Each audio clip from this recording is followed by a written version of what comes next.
Y es lo que le pasó a Adán. Adán decidió no vivir conforme a la palabra de Dios y la presencia de Dios se apartó de Adán, no porque Dios se quisiera apartar, sino porque Adán decidió apartarse de Dios.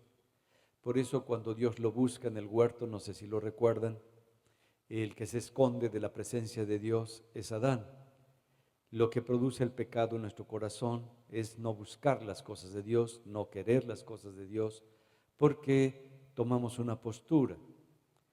Y tener una vida con Dios es vivir una vida de fe, creyéndole a Dios, y sabemos que le creemos a Dios en la medida que nos movemos conforme a su palabra. En la medida que hacemos la palabra de Dios, quiere decir que nosotros le creemos a Dios. Pero cuando nosotros no le creemos a Dios, pues hacemos nuestra vida, tomamos nuestras decisiones, tenemos nuestros propios pensamientos que están completamente fuera de la palabra de Dios y de los propósitos de Dios, y nos gusta, nos anima, nos simpatizamos con las cosas de Dios, pero no las vivimos, no las hacemos nuestras. Y por lo tanto, la presencia de Dios se quita de nuestro corazón, perdemos el deseo, el anhelo de buscar de Dios, de querer las cosas de Dios, de anhelar las cosas de Dios. Esto es lo que produce cuando uno se aparta para hacer su voluntad y no para hacer la voluntad de Dios en nuestro corazón. Llegamos a pensar que hacer la voluntad de Dios es una esclavitud, porque ya no tengo libertad para hacer lo que a mí me place o lo que a mí me gusta, pero es un engaño que el enemigo puso en nuestro corazón desde ese tiempo, haciéndonos pensar que éramos libres, pero realmente no era libre el hombre, sino que el hombre vino a ser presa de sus deseos, de sus pensamientos y de sus sentimientos que se forman en la mezcla de las emociones y los pensamientos. Y creyéndose libre, ahora era un esclavo, donde ya no podía ahora sí tomar decisiones, sino que su mismo pecado lo llevaba todo el tiempo a tener la misma conducta y las mismas inclinaciones. Cuando estaba con Dios sí podía vivir esa libertad, pero sin Dios ya no puede vivir esa libertad porque es presa de esos sentimientos o de ese pecado que pasa a ser parte de su corazón. Dios, en el momento en que el hombre se aparta y se separa, Dios deja de interactuar con el hombre y establece una promesa a Dios. Y la promesa se la da a Eva y le dice, pues está declarando una palabra que se va a cumplir en los tiempos de Dios, que de su simiente iba a venir el Mesías, que era el que iba a restaurar otra vez la relación con Dios para que el hombre se volviera a Dios, que iba a derrotar al enemigo, a la serpiente, a la que engaña, a la que busca engañar, robar y matar al hombre. Iba a venir de parte de Dios, Dios mismo vestido de carne, para quitarle todo el poder que tenía la serpiente sobre el hombre.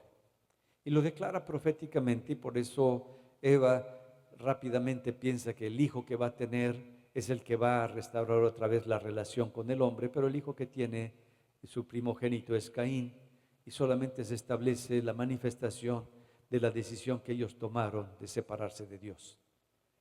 Esa promesa quedó desde ese tiempo, y de la simiente de la gente que vivió, de los hijos de Dios que vivieron conforme a la palabra de Dios, viene y nos lo narra el Evangelio de Juan, cómo hay una simiente que se mantuvo buscando de Dios, y de esa simiente vemos cómo se levanta Abraham.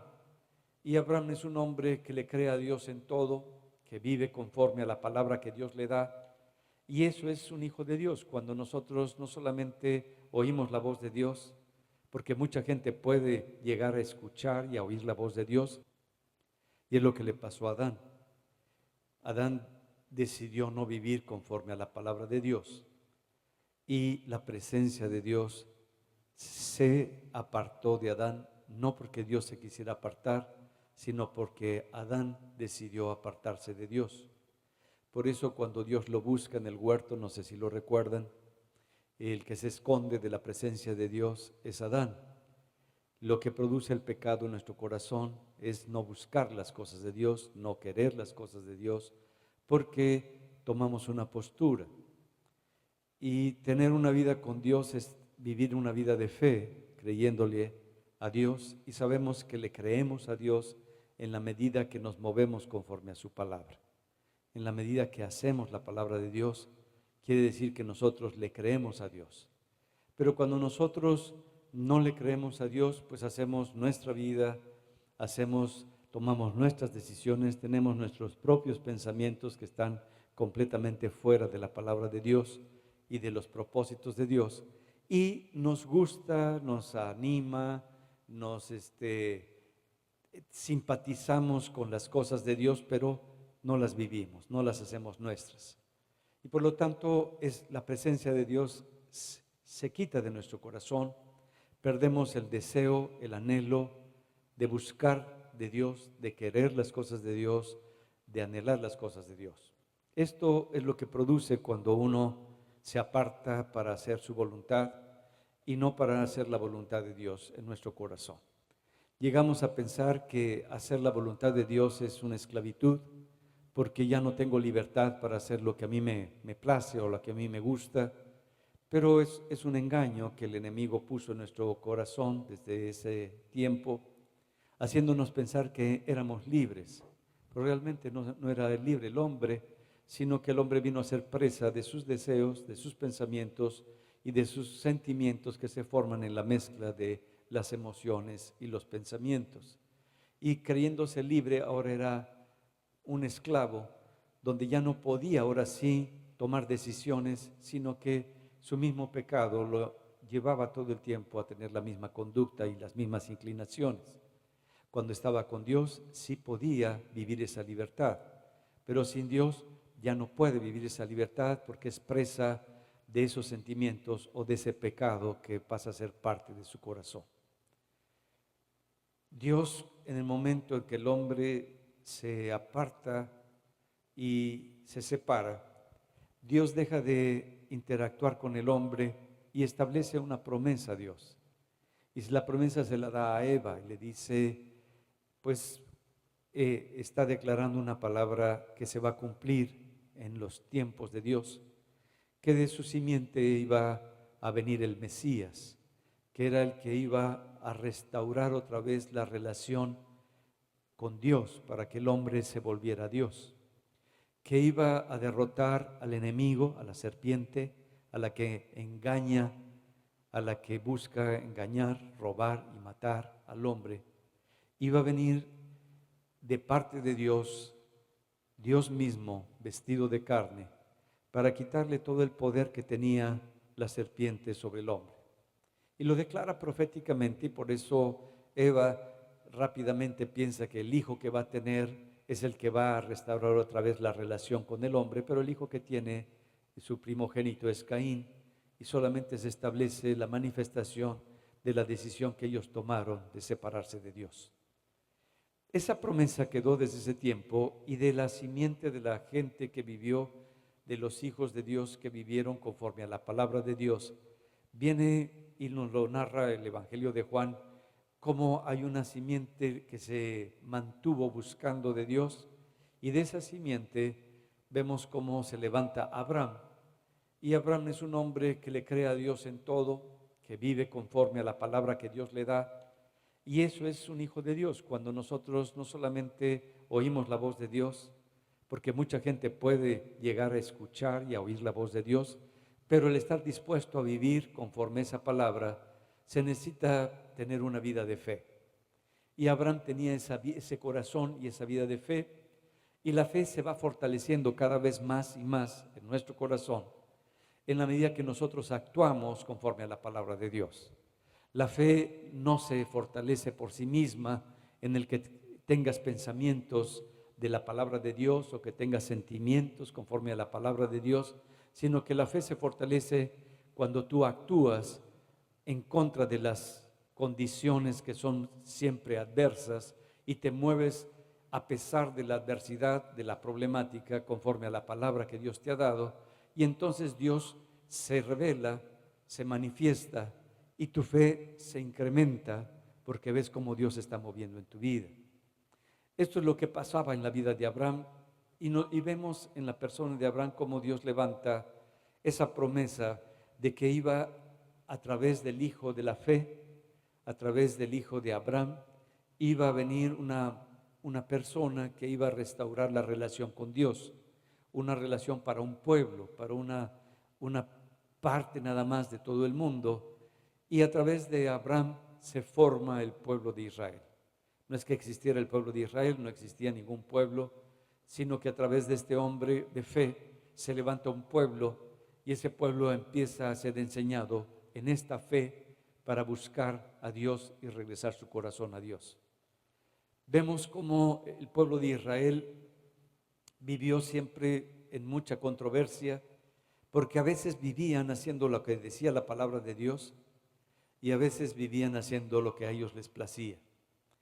Y después de conquistar y de entrar a la tierra prometida y de tener todas las bendiciones de Dios, una vez que recibe todo eso, el pueblo de Israel empezó a poner a jueces para que les mostrara qué debían de hacer, y de pronto hacían lo que les placía y vivían en pecado, venían y los conquistaban, los destruían y en su crisis se volvían otra vez a Dios.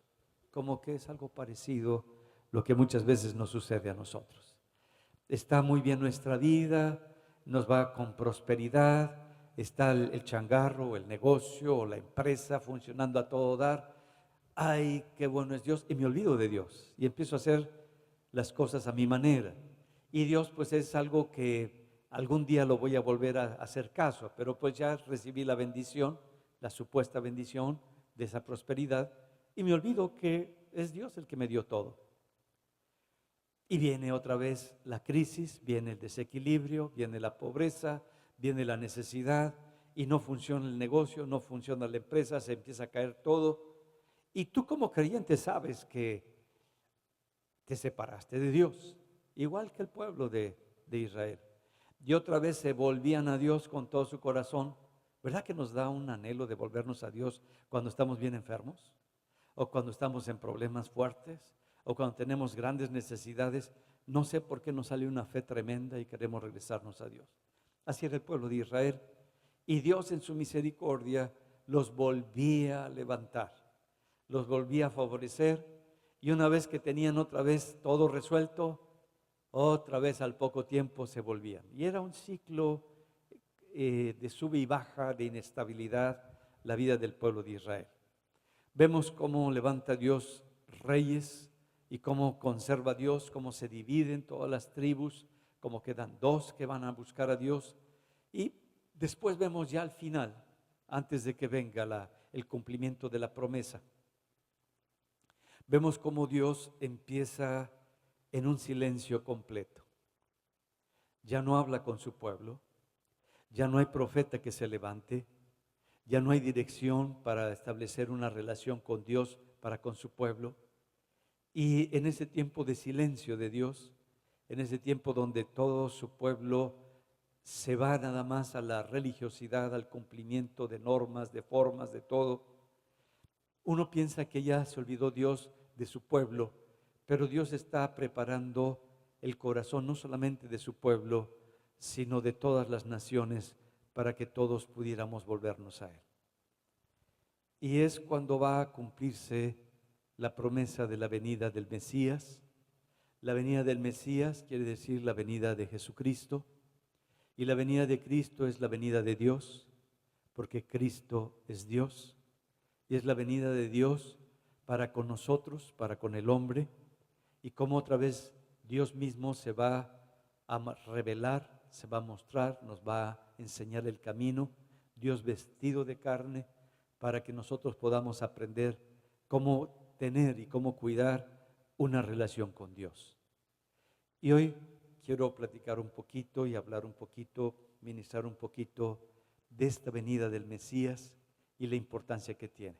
Vamos a orarlo, vamos a pedirle que Dios prepare nuestro corazón para que podamos no solamente tenerlo como una información más, sino como algo que toque tu corazón y que cambie tu vida.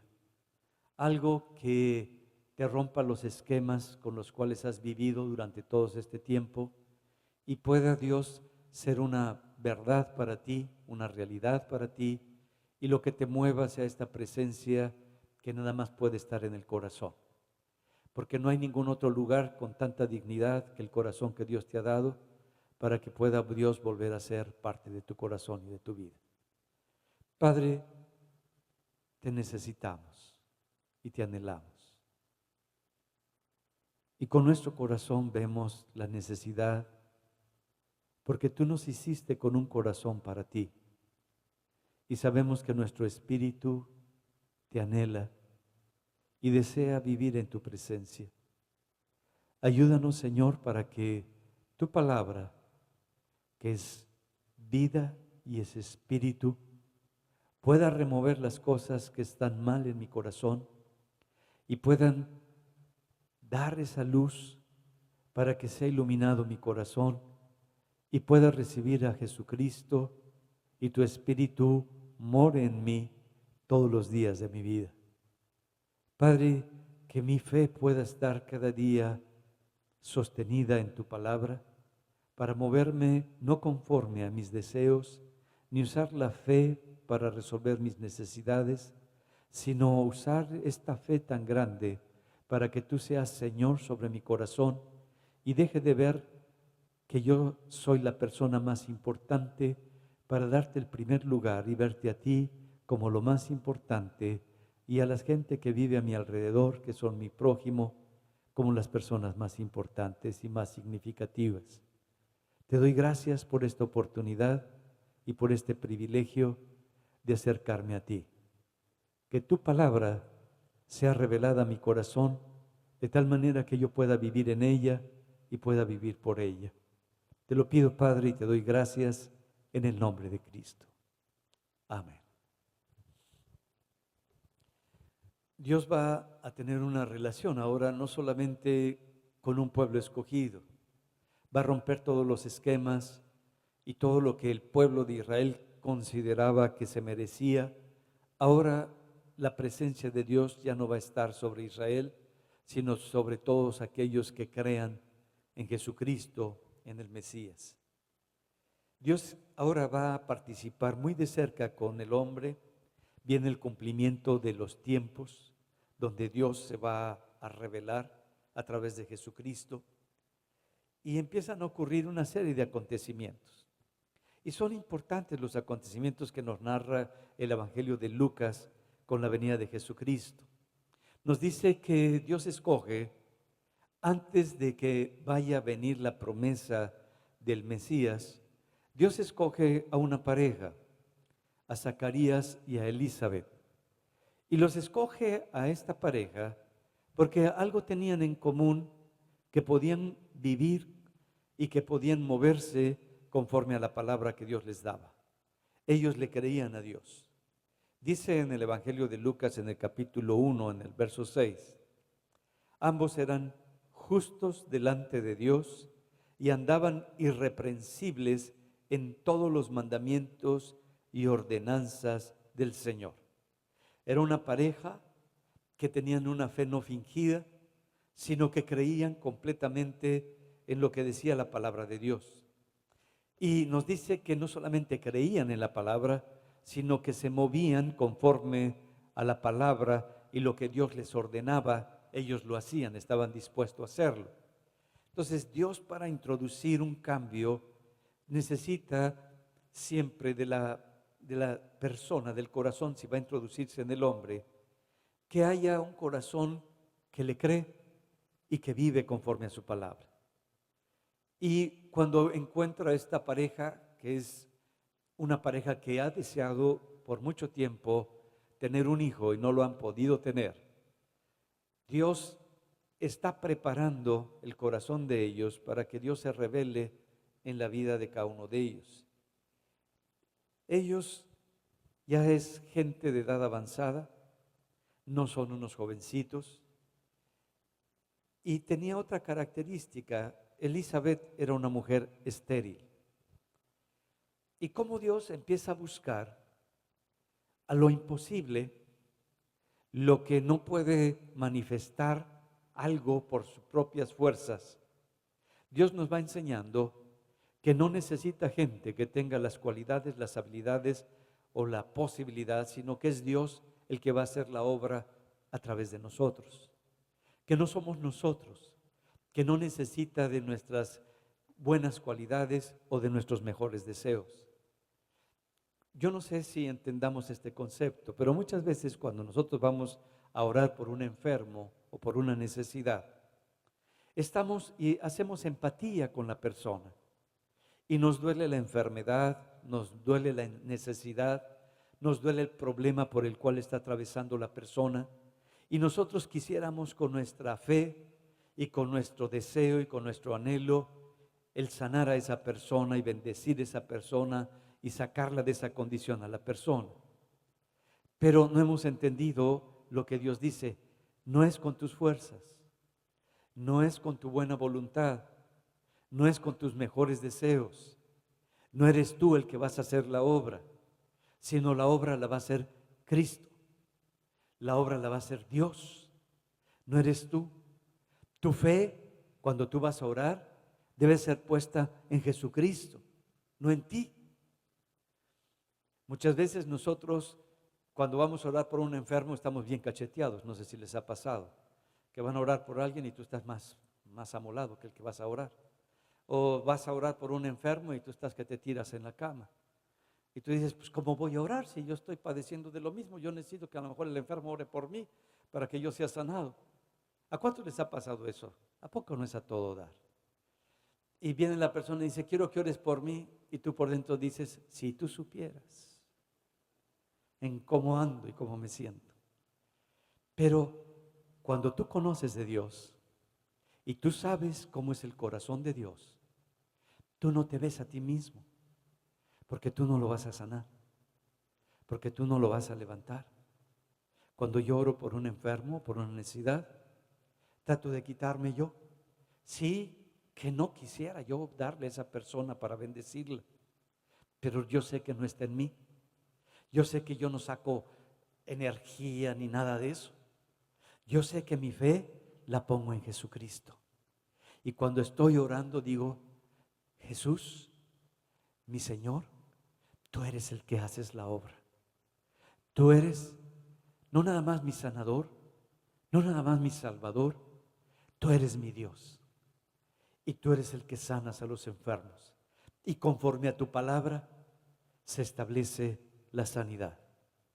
Y muchas veces, no sé si te ha pasado, se sana el enfermo y te sanas tú. El paquete fue completo para los dos. Y salimos bendecidos en la medida que bendecimos, en la medida que damos. Y Dios empieza a poner esa bendición. Lo mismo pasó con Abraham. Su esposa no podía tener un hijo. Y cuando Dios va a levantar un pueblo, lo levanta de alguien que tiene toda la imposibilidad, para que vean que el que está introduciéndose con el hombre es Dios. Y nace Isaac de una manera sobrenatural. Igual pasa con nosotros. En el caso de nuestro corazón, Dios va a hacer la obra de una manera sobrenatural. Que lo único que Dios quiere de tu corazón es que tú pongas tu corazón en Él, tu necesidad en Él, tu debilidad en Él y tu confianza y tu fe en Él, porque Él va a hacer, porque Él es fiel, porque su palabra siempre se va a cumplir, porque es imposible que no se cumpla cuando Dios va a obrar en tu vida y en tu corazón. Y busca a esta pareja que no puede tener hijos. Y se presenta el ángel, siempre la voz de Dios a través de un ángel, viene y le habla y le dice, igual que con Abraham se presentó Dios y lo ven como a Dios que está hablando con él, es el ángel de Dios que viene y está hablando, y le dice que va a tener un hijo que se va a llamar Juan y que es el que va a preparar el camino para el Señor. Le está dando una palabra muy fuerte a esta pareja. Y entra en tanta crisis porque muchas veces estamos esperando que ocurra un milagro en nuestra vida y cuando se nos dice que se nos va a dar, pues como que queríamos y no queríamos, como que lo esperábamos y no lo esperábamos. Y como que dices, creo que ya es tarde para ese milagro. Pero nunca es tarde cuando Dios va a hacer la obra. Y viene el cumplimiento a través de estas dos personas que tenían dos imposibilidades. Su edad, igual que en el caso de Abraham, y su esterilidad, igual que en el caso de Abraham. Las mismas problemas, las mismas cosas, cuando Dios se va a introducir, y no solamente para manifestar a su Hijo, sino para preparar el camino para su Hijo. Y les da una palabra muy clara en el verso 15 del capítulo 1. Y empieza a declararles cómo va a ser la obra.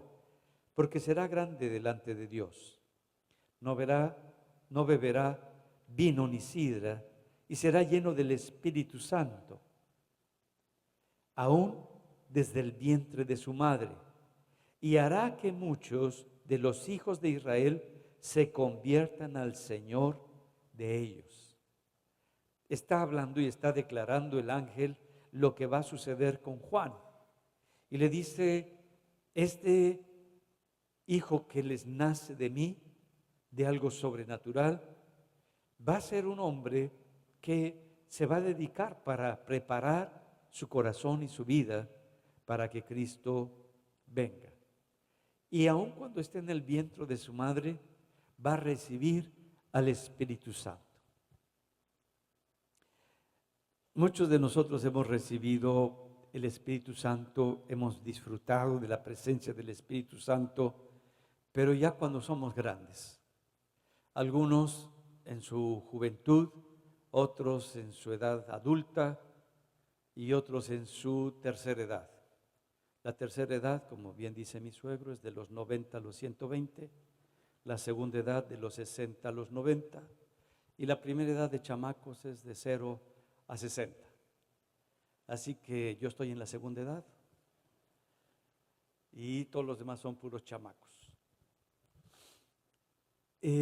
Vemos cómo Dios está introduciendo de alguna manera su bendición en este hombre para que el Espíritu de Dios venga sobre su corazón y que venga para dirigir, para establecer un corazón para Dios desde el vientre de su madre.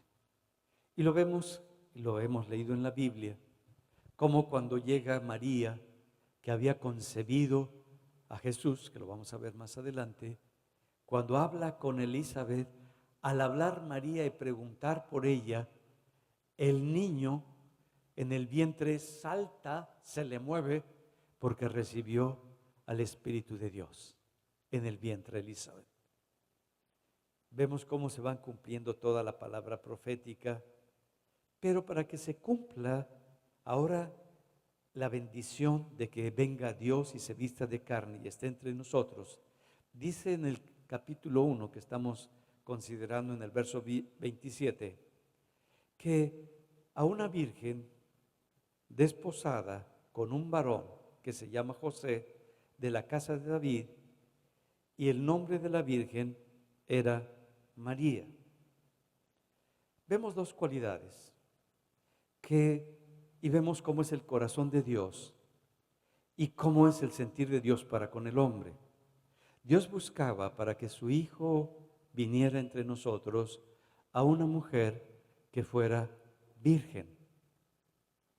Y esto habla que para Dios es muy importante el establecer a una mujer que no haya andado en fornicación, que no haya tenido relaciones con otros hombres, que para Dios la fornicación es un pecado, que por eso establece ese principio y ese fundamento en el corazón de la mujer. Y luego dice que sea un hombre que sea de la casa de David. Entonces está estableciendo que venga del linaje de David, porque Dios le había prometido que de la descendencia de David vendría quien se sentaría en el trono de David y su reinado sería eterno. 2, una promesa en el cumplimiento de 2 cosas muy importantes para Dios. Cuando viene el ángel y se presenta el mismo ángel ahora con María, le dice en el verso 28, y entrando el ángel en donde ella estaba, dijo: salve, muy favorecida. La palabra de este saludo, de decirle salve, muy favorecida, quiere decir que la gracia de Dios va a estar sobre la persona de María, que no es porque tenga ciertas cualidades María, que Dios va a nacer el Hijo de Dios y Dios mismo a través de ella, sino que es la gracia de Dios, el favor en grande manera sobre esta mujer, para que el Mesías pudiera venir a través de el hombre, a través de esta mujer, que no es porque fuera algo especial o tuviera alguna cualidad especial, sino que lo especial es lo que Dios hace. Y aquí estamos viendo la gracia en abundancia, en sobreabundancia de Dios para con esta mujer. Y por eso le está diciendo el ángel: tú eres ya, porque Dios te lo ha dado, su gracia, pero en sobreabundancia para contigo. Ella no entiende lo que está pasando. No entiende que muchas veces cuando viene una gracia tan grande a nuestra vida, hay detrás muchas cosas que van a ocurrir. Que cuando la gracia de Dios se derrama es porque hay un problema muy grande, una enfermedad muy peligrosa, una necesidad muy fuerte en nuestra vida, y necesitamos de esa gracia sobre nuestra vida, ese favor de Dios inmerecido, que cuando todo está caído y cuando todo está en fracaso, cuando no vemos posibilidad alguna para nuestra vida, pues necesitamos de esa gracia de Dios para que seamos favorecidos y seamos bendecidos en nuestro corazón. Y cuando le está diciendo que va a ser muy favorecida, que la gracia va a estar en sobreabundancia sobre su vida, pues muchas veces detrás de esa gracia hay un dolor muy fuerte, hay algo que no alcanzamos a entender, que va a ser necesaria la gracia de Dios para poder salir adelante de todas las adversidades y de todas las dificultades que podemos enfrentar en nuestra vida. No lo podía comprender en ese momento porque esa gracia tan abundante vendría sobre su vida.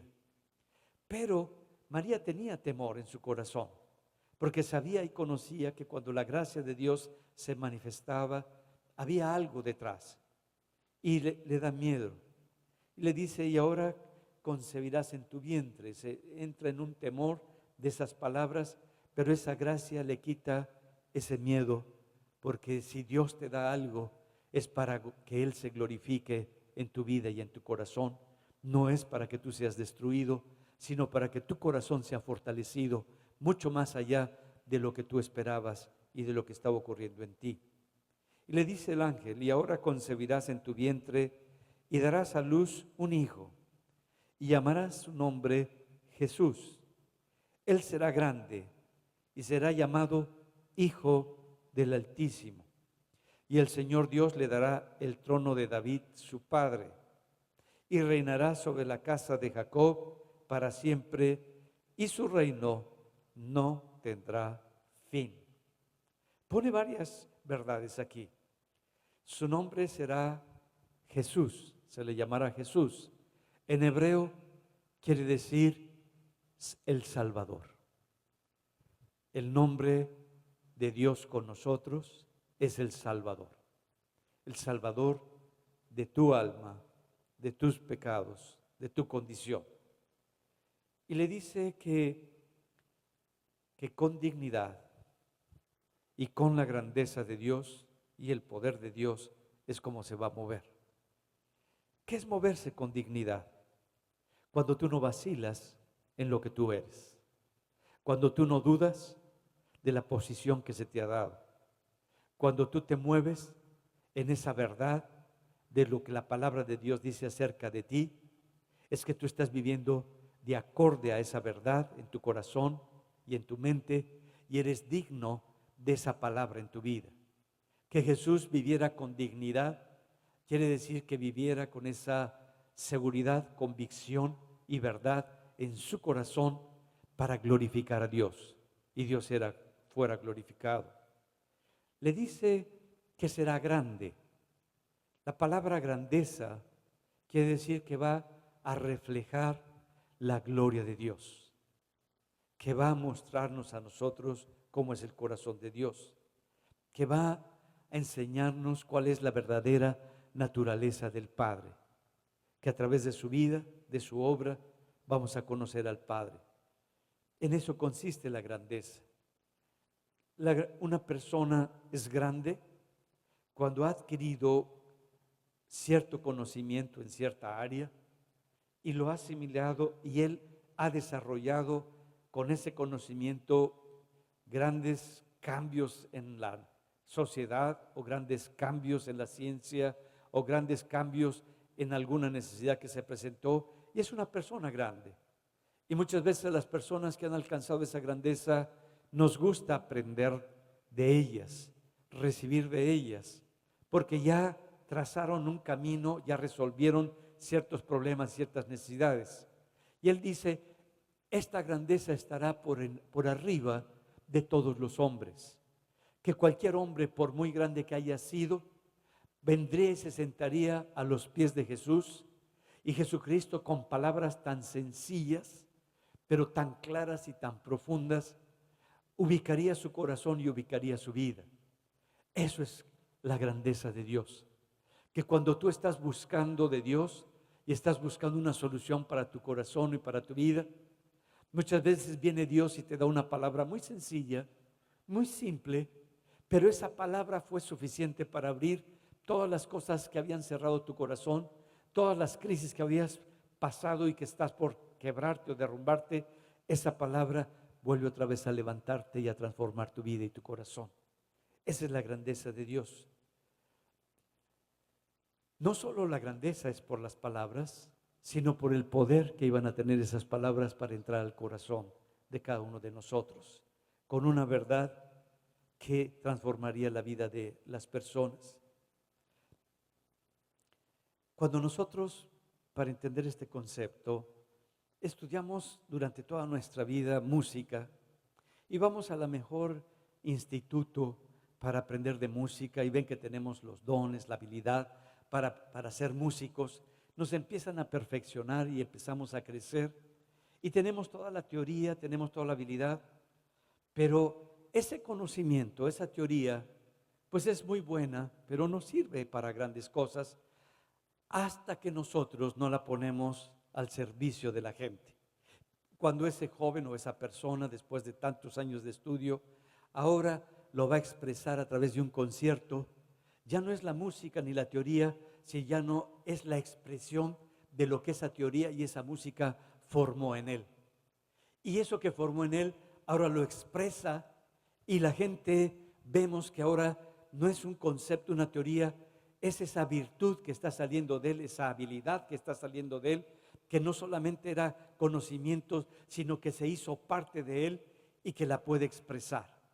A eso se refiere con Jesús, que la palabra, que el conocimiento de las verdades de Dios y esa relación con Dios no iba a ser solamente un conocimiento o una información, sino que iba a ser tan fuerte dentro de su corazón que lo iba a transformar, y cuando él hablara, cuando él mostrara, se vería que era Dios hablando a través de Jesucristo. Y es lo que nosotros vimos. En tercer lugar, dice, será llamado Hijo del Altísimo. Hablar de Hijo del Altísimo y que se le iba a llamar Hijo del Altísimo, se necesita tener un discernimiento espiritual para poder ver el mundo espiritual y para poder identificar que Jesucristo es el Señor y el Rey y es Dios. Y muchas veces fue poca gente la que pudo identificar a Jesucristo como el Hijo del Altísimo, como Dios entre nosotros. Y cuando Pedro le dijo, tú eres el Cristo, el Hijo del Dios viviente, le dijo, eso no es tuyo, Pedro, eso te lo reveló mi Padre. Habemos que no es fácil el poder identificar lo espiritual y ver lo espiritual. Pero vemos cómo los espíritus inmundos, lo que la Biblia le llama los demonios, sabían que Jesucristo, Él era el Hijo del Altísimo. Y mira, lo dice en Lucas en el capítulo 8, en el verso 26. Y arribaron a la tierra de los Gadarenos, que estaba en la ribera opuesta a Galilea. Al llegar él a tierra, miren quién sale a recibirlo. Vino a su encuentro un hombre de la ciudad, endemoniado desde hacía mucho tiempo, y no vestía ropa, ni moraba en casa, sino en los sepulcros. Al ver a Jesús, lanzó un gran grito. Yo no sé cómo te imaginas ese grito, pero muchas veces cuando uno está al lado de una persona y grita, tú gritas con ella también y saltas del susto. Pero dice que cuando ve a Jesús y que estaba lleno de demonios, lo que hace estos espíritus, expresándose a través de este hombre, es lanzar un grito. Y cuando lanzas un grito es porque te está asombrando algo, porque te está impactando algo, o porque te está asustando en grande manera algo. Y lanza este hombre ese gran grito, y postrándose a sus pies, exclamó a gran voz. Mira, tú dirías, los demonios, qué reverentes que son, qué obedientes que son. Conocen ellos lo que es la autoridad espiritual. Y saben quién tiene autoridad espiritual y quién no la tiene.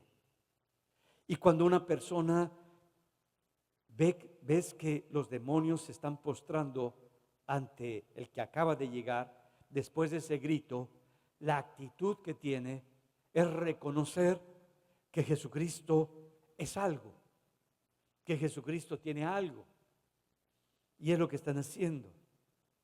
Y le expresan a gran voz. Eso quiere decir que no estaba hablando quedito, sino con una voz lo más fuerte que podían usar de este hombre. Le dicen, ¿qué tienes conmigo? ¿Por qué vienes acá contra mí? Y Jesús, Hijo del Dios Altísimo, Jesús, Hijo del Dios Altísimo. Y está diciendo, será reconocido como el Hijo del Dios Altísimo. Y mira quiénes son los que tienen no la revelación, sino que pueden ver quién es Jesús. Y en ese momento le dicen, tú eres el Hijo del Dios Altísimo. No nos atormentes. ¿Por qué? ¿Por qué se sienten atormentados los demonios? ¿Por qué si reconocen a Jesús como el Hijo del Dios Altísimo y en ese momento se les movió todo lo que tenían y ya no están en la misma condición en las que se encontraban tan tranquilos, donde tenían intimidado a todo el pueblo, donde este hombre le ponían cadenas y las rompía como si fueran hilos y lo querían encerrar y no había lugar donde lo pudieran encerrar? Vemos cómo el poder de estos espíritus pueden interactuar con el hombre para hacer lo que ellos quieran. Y establece la Biblia que cuando viene Jesús, ellos no tienen autoridad. Ellos ya no pueden seguir lastimando a este hombre ni oprimiendo a esa ciudad. Se acabó su tiempo. Pero vivían en su casa muy cómodo. Vivían en el cuerpo de este hombre, donde este hombre no tenía ni siquiera conciencia del mismo, sino los que dirigían a este hombre eran estos espíritus. Y este hombre ya no participaba en sus acciones, sino eran los espíritus, los demonios, los que lo dirigían por completo. Y se sentían tan bien. Y Jesús les dice, sal de él. Y los demonios empiezan a decirle: ¿por qué nos estás atormentando? Es un tormento para ellos salir del cuerpo, de la vida de una persona. Es un tormento, porque están muy contentos en ese cuerpo, en esa persona, con esa vida que le están infligiendo para que lleve y para que actúe. Y cuando la persona los defiende, cuando la persona, él dice: no, yo no tengo eso, eso no está en mí, pues es que lo estás defendiendo a ellos. Cuando viene Jesús, les dice: salgan de él. Y dice: ¿cómo te llamas? Cuando les pregunta. Y ellos dicen: Legión, porque somos muchos. Le ruegan al que tiene autoridad que si les permite ir con los cerdos. Le piden permiso al que tiene la autoridad sobre todas las cosas, a dónde se pueden ir y cómo establecer las cosas. Jesucristo tenía el poder, pero no solo el poder, la autoridad para ejercerlo, para poder establecer las cosas y hacer los cambios. Y los espíritus no tienen otra alternativa que hacer lo que se les manda, porque el mandato es de alguien que tiene autoridad espiritual. Vemos cómo Dios está estableciendo la persona de Jesús para aprender de Él, para movernos como Él se movió. Y dice que se sentará en el trono de David, su padre, la siguiente declaración, para reinar sobre todo su pueblo. Pero no solo corresponde a Israel, sino corresponde a todo el mundo ahora. Ese es el pueblo de Dios. Porque lo dice Isaías en el capítulo 11, en el verso 10. Acontecerá en aquel tiempo que la raíz de Isaí, la cual estará puesta por pendón a los pueblos, será buscada por las gentes y su habitación será gloriosa. Todo el mundo lo buscará y él habitará en todo su pueblo, en toda su gente. Por eso, cuando Jesús es encarnado y nace Jesús, quien primero lo está esperando son dos personas. Y que Dios les había hablado por una palabra profética. Uno de ellos era Simeón y la otra era Ana. Y Simeón era un hombre ya adulto, o sea, ya pasaba la edad.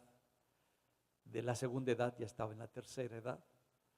Y era un hombre adulto. Dios le da una promesa que no vería la muerte sin antes ver al ungido de Dios, al Salvador de todos los pueblos.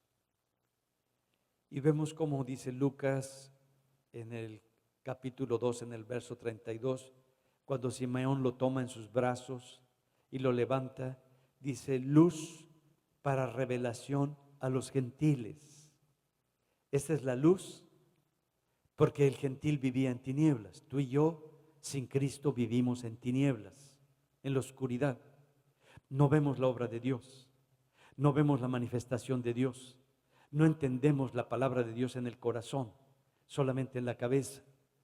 Y está estableciendo esta luz que es Cristo, va a permitir que se les revele el verdadero Dios a su corazón y gloria de su pueblo Israel. Las dos cosas está declarando. Ahora Jesucristo iba a reinar en medio de Israel para todo aquel judío que creyera en él. Iba a reinar en la misma manera y con la misma magnitud en todo aquel gentil, que somos todos los demás que no pertenecemos a Israel, para que reinara en nuestro corazón y en nuestra vida. Y lo último que le dice: su reino no tendrá fin.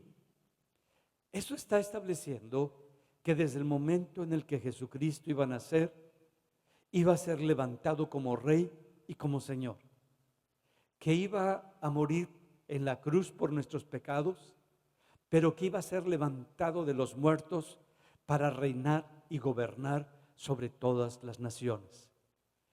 Quiere decir que Jesucristo está vivo, que Jesucristo es Rey, que Jesucristo gobierna y que está en nuestro corazón y está pendiente de nuestras necesidades y nuestra condición.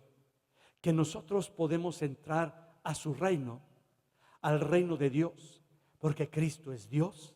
Podemos entrar al reino de Dios por medio de Él, por medio de su obra, y que el Espíritu de Dios vendría a morar en nuestro corazón para que escuchemos la voz de Dios y la dirección de Dios en nuestro corazón.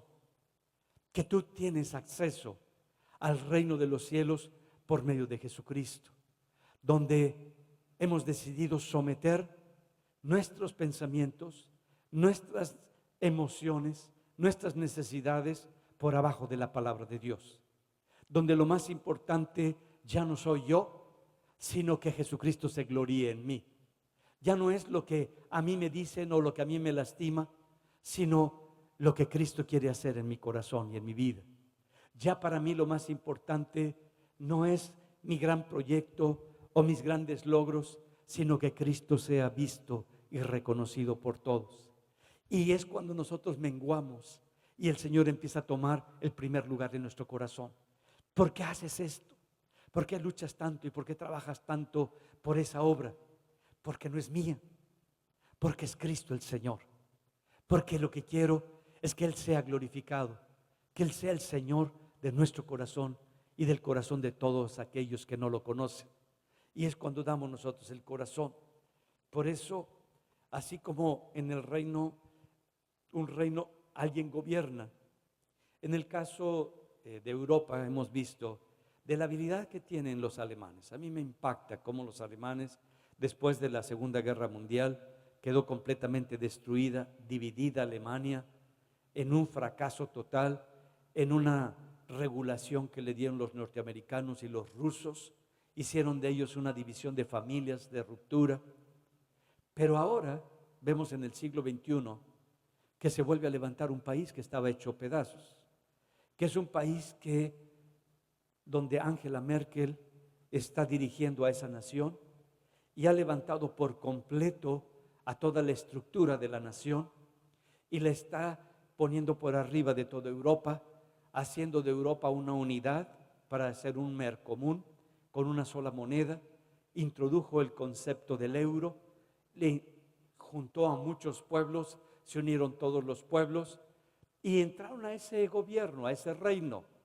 Y muchos querían entrar y muchos querían pertenecer, pero se necesitaban ciertas cualidades de cada gobierno para que fueran parte del movimiento del dinero, de la economía, de un mercado común para todos ellos.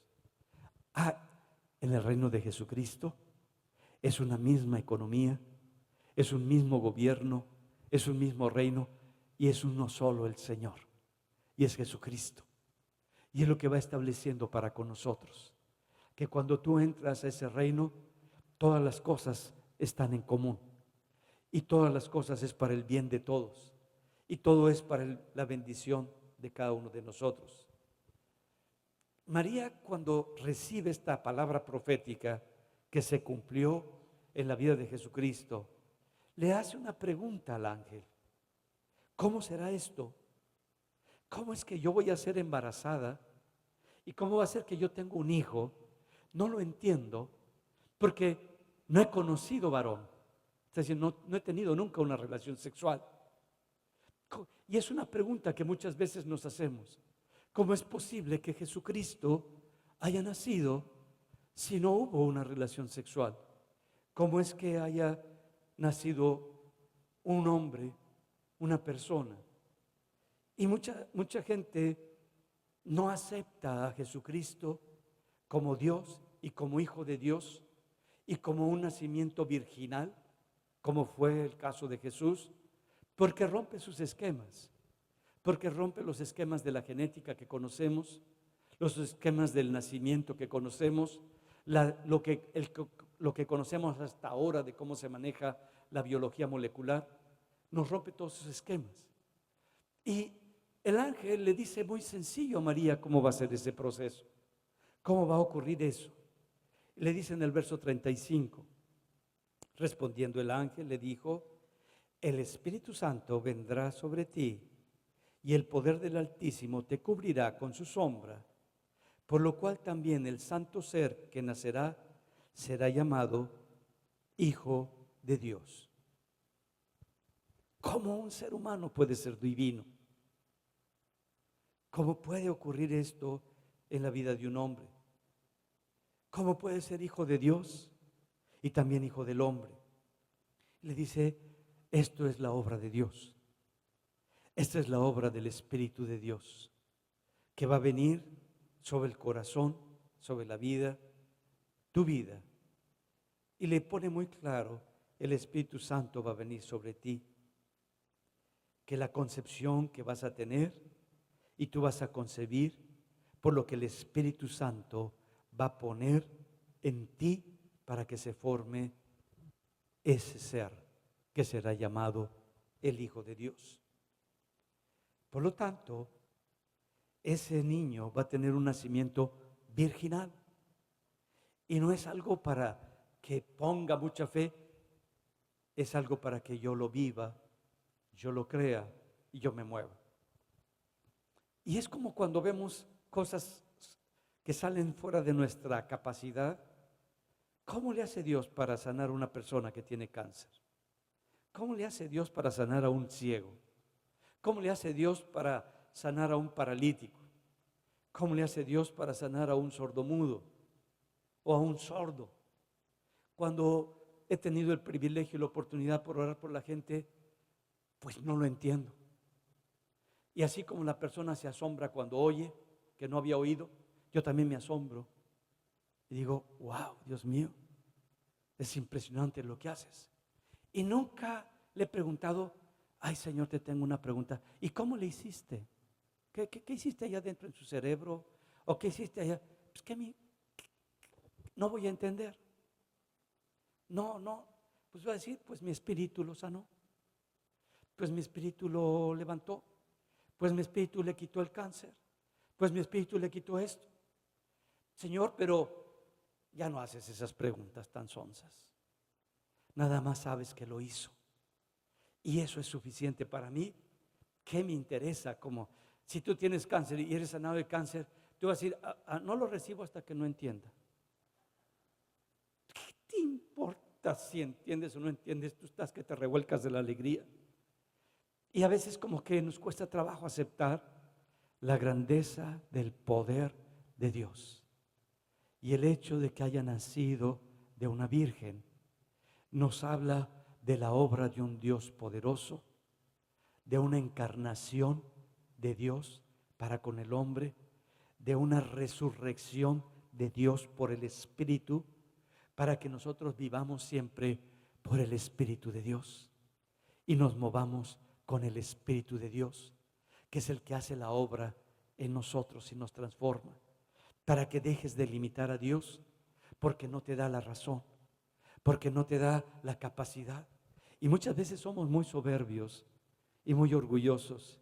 No, yo quiero entender todo eso, pero si tu hijo se está muriendo, el que amas se te está muriendo por un cáncer, ¿no doblegarías todo lo que tienes para que sea sanado a quien amas, a lo que es más importante para ti?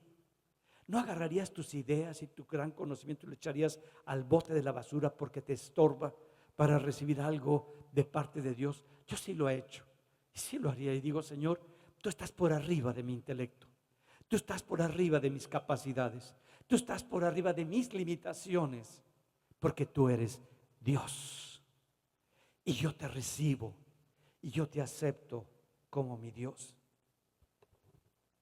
Son unas palabras, es un lenguaje que le estaba diciendo el arcángel a María, que nosotros no entendemos ese lenguaje, no entendemos cómo ocurre eso, ni ese proceso, pero es un hecho.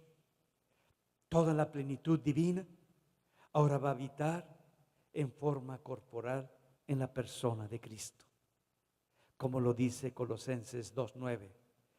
Toda la plenitud de la divinidad habita en forma corporal en Cristo. ¿Qué está diciendo? Cristo es Dios. Cristo se manifestó para con nosotros, para que tú y yo nos volviéramos a un Dios vivo, para que tú y yo ahora ya no tuviéramos una idea externa de Dios, sino una vida con Dios, y Dios sea el centro de nuestra vida, y que cuando tú vas a orar, tú vas a platicar con Dios, que cuando tú vas a estar en la presencia de Dios, tú sabes que Él te está escuchando, que Él escucha tu necesidad, que Él escucha tu corazón, que Él escucha tu oración, y empiezan a ocurrir grandes cambios en nuestra vida.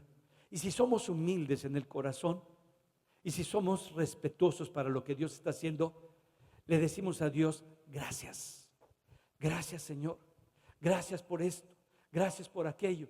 Y te das cuenta que se abre una puerta aquí, se abre otra puerta allá. Sí, pero ¿qué está haciendo Dios?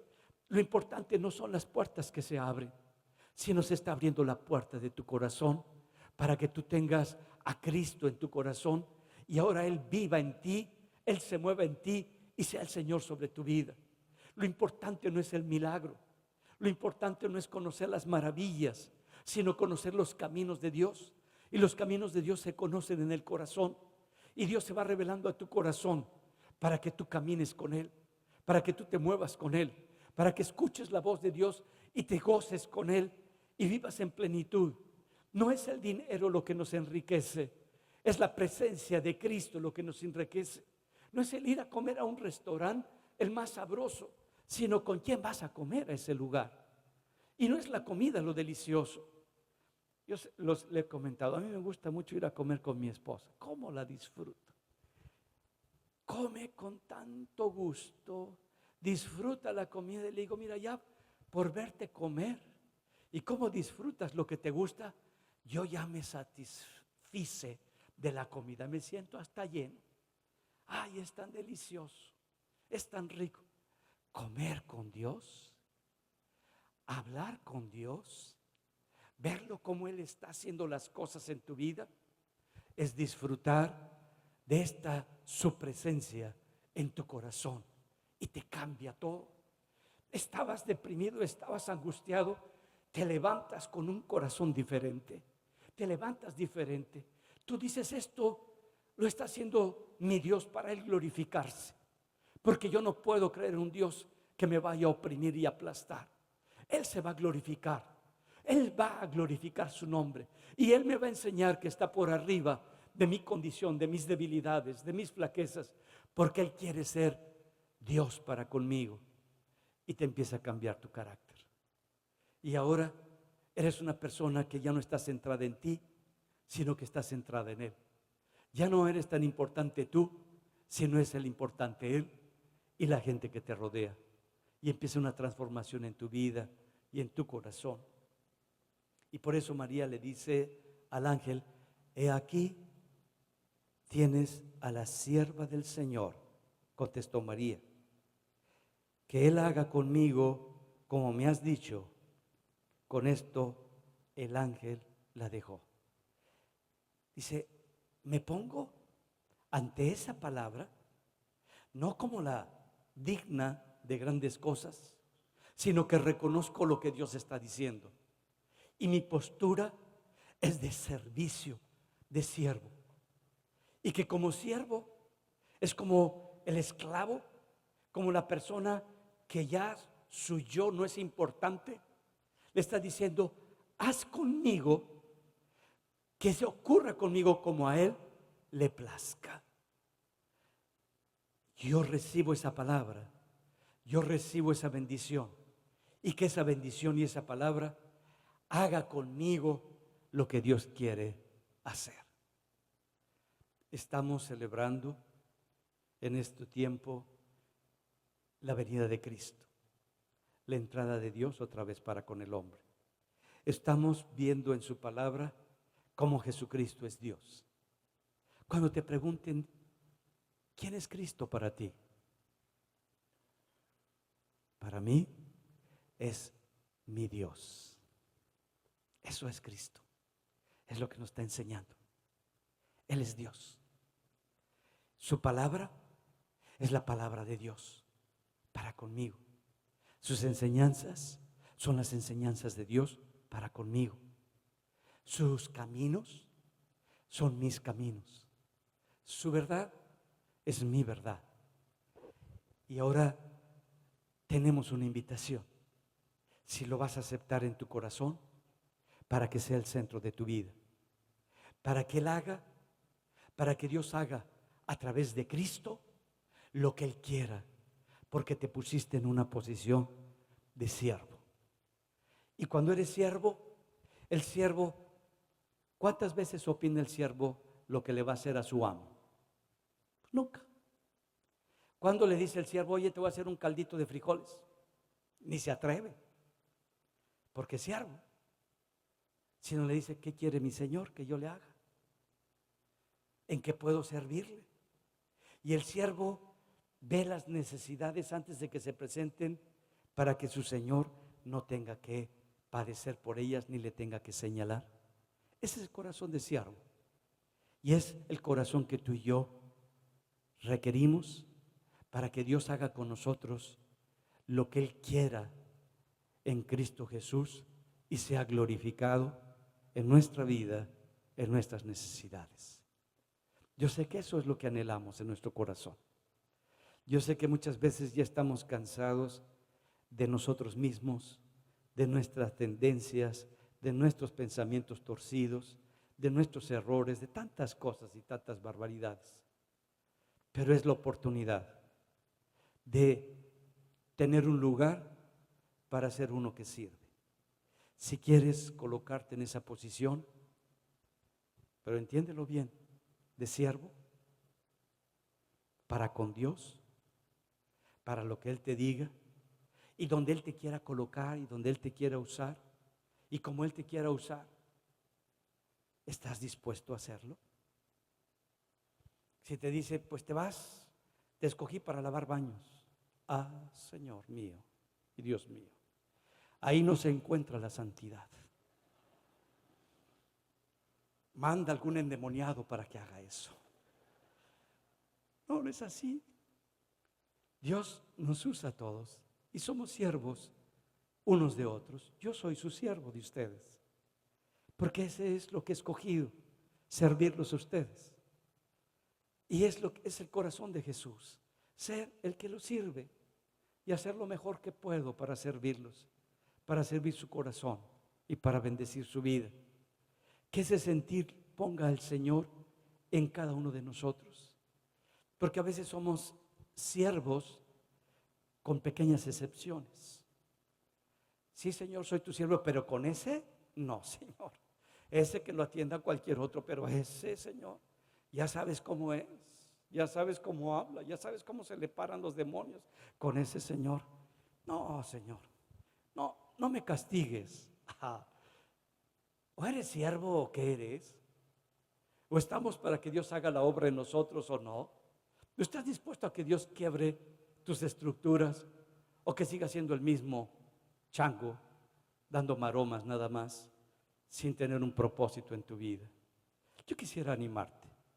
Si de corazón quieres que Dios venga a tu vida y Cristo sea tu Dios, tu Señor, y te muevas en su reino, donde sabes que en el reino de Dios tú tienes gobierno y autoridad y poder, no tuyo, sino el que mora en ti, que es Cristo. Así como los demonios podían romper las cadenas y cortar el cuerpo de ese hombre y no le pasaba nada, no se infectaba, no nada, y vivía desnudo, gritando e intimidando a toda la gente, ¿cuánto más no puede hacer Dios en tu vida para bendecirte, para santificarte, para transformarte? Pero necesita un corazón, como dijo María, he aquí la sierva del Señor, que se haga conmigo conforme a su voluntad. Si estás dispuesto a hacer esa oración, pues ponte de pie y vamos a hacerlo.